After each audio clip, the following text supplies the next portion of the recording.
Bonjour, mesdames et messieurs et mesdemoiselles. La salutation dépend de vos positions précises, comme vous savez toujours. Alors, nous sommes dans le conflit russo-occidental sur le territoire ukrainien. Le secrétaire à la défense américaine, et donc monsieur le ministre de la défense américain, à l'occurrence, monsieur Lloyd Austin. Vous le connaissez parfaitement. Depuis le début de l'opération spéciale militaire russe en Ukraine, il ne cesse de faire des déclarations. Et cette fois-ci, en manque de renseignements, en manque de preuves, il s'appuie sur la version de la Sud-Corée, donc de la Corée du Sud.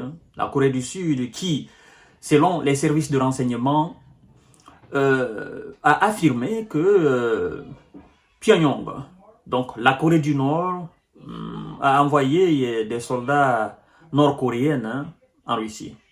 Et donc, monsieur le ministre de la Défense américaine, Lloyd Austin, nous dit carrément qu'ils ont la preuve matérielle que la Corée du Nord a envoyé des troupes coréennes en Russie. Ben, j'ai dit, et alors, monsieur le ministre, et alors? Et alors, si la Corée du Nord envoie des troupes en Russie, ça fait quoi? Mais écoutez, le secrétaire à la défense américaine, il n'est pas fou, il n'est pas bête. Vous voyez sa déclaration? Il est très malin. Mais nous savons lire entre les lignes. En fait, les services de renseignement sud-coréens ont fait la même déclaration. La Corée du Nord a envoyé 1500 soldats en Russie. Et la Corée du Nord s'apprêterait à envoyer 12 000 soldats en Russie. Et après, les médias propagandistes européens ont transformé l'information en disant « Il y a dorénavant des soldats nord-coréens en Ukraine, sur le territoire, qui sont dans l'opération spéciale militaire russe en Ukraine. » Vous voyez? Donc, il y a une différence entre les soldats coréens, nord-coréens en Russie et les soldats nord-coréens en Ukraine. La version nord-coréenne en Ukraine, cette version, elle est européenne. Mais la version nord-coréenne en Russie, cette version, c'est ce qui est authentique du service de renseignement sud-coréen. Et donc, le ministre de la Défense américain s'appuie sur plutôt la version authentique du service de renseignement sud-coréen que la version déformée des médias propagandistes européens. Parce que le ministre de la Défense américain n'est pas bête, il n'est pas fou. Il sait que la Russie a signé, donc M. Vladimir Poutine a signé avec son homologue nord-coréen Kim Jong-un, le patron de la Corée, des accords hautement stratégiques. Et le secrétaire à la défense américaine sait qu'au vu du droit international et donc des institutions internationales, il n'y a pas de mal à cela. Tout pays peut signer des accords stratégiques avec un autre pays. Un premier point. Deuxième point, le secrétaire à la défense américaine sait de toutes les façons que même s'ils ont des preuves que les soldats coréens sont en Russie, ça ne veut rien dire. Vous comprenez? Et le secrétaire à la défense américaine sait que la Russie a des preuves qu'il y a des soldats américains et du matériel américain sur le territoire israélien. Le secrétaire à la défense américain sait que la Russie a des preuves qu'il y a des soldats américains sur le territoire ukrainien et du matériel militaire américain sur le territoire ukrainien.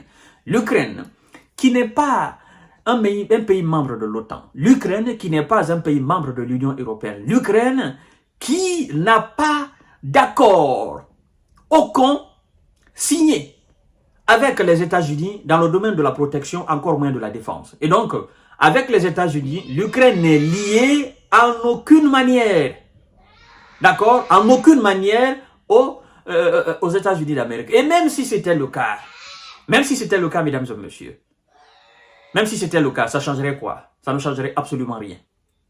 Vous comprenez? Et donc, nous disons tout simplement que cette déclaration du ministre de la Défense américaine est un non-événement. Et il dit d'ailleurs que nous allons vérifier l'information. Ben, vous dites que vous avez les preuves. Et pourquoi vous allez alors vérifier l'information? Donc, nous allons vérifier si ces soldats sont là dans le cadre d'une formation, dans le cadre d'un accord, ou si ces soldats sont là dans le cadre, n'est-ce pas,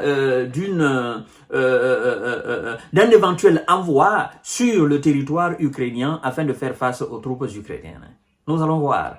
Mais si c'est le cas, c'est-à-dire le deuxième cas, l'envoi des troupes coréennes sur le territoire ukrainien, cela va créer un incident grave, non seulement pour l'Union européenne, mais aussi, n'est-ce pas, dans l'Euro-asiatique. Vous comprenez? Bon, moi je dis, monsieur le ministre de la Défense américaine, même si la Russie venait à prendre la décision fatidique d'envoyer des soldats nord-coréens en Ukraine pour faire face aux soldats ukrainiens, ce qui ne sera jamais le cas, parce que cette probabilité, elle est nulle, ce serait alors jeter de la souillure sur le visage de M. Vladimir Poutine, ce serait sous-estimer carrément les militaires russes qui sont sur le terrain en Ukraine et qui sont en train d'enregistrer des victoires. La logique voudrait quoi? La logique voudrait que si c'est la Russie qui était sur le reculoir, effectivement, dans ce cadre que les soldats coréens pouvaient venir porter main forte. Les soldats chinois, les soldats iraniens ou les soldats des alliés de la Russie pouvaient venir porter main forte à la Russie parce que la Russie serait en ce moment sur le reculoir. Mais puisque c'est la Russie qui est en position de force et c'est elle qui domine sur le terrain, ce sont les soldats ukrainiens qui sont sur le reculoir, à quoi ça sert de venir ajouter une force sur une force terrible qui est déjà dominante sur le terrain? Est-ce que vous comprenez cette logique-là? Genre, nous sommes sur le ring. D'accord? C'est moi qui domine. Et c'est moi qui ai besoin de plus de force ou de plus d'acclamation. Non. C'est lui qui est dominé, c'est lui qui subit mes coups dans les conditions normales. C'est lui qui doit avoir des encouragements de la part de ses coachs. Mais moi, mon coach, tranquillement, il doit s'asseoir parce qu'il sait que de toutes les façons, je suis en train de malmener mon adversaire sur le ring. Mon coach n'a même pas besoin de s'inquiéter.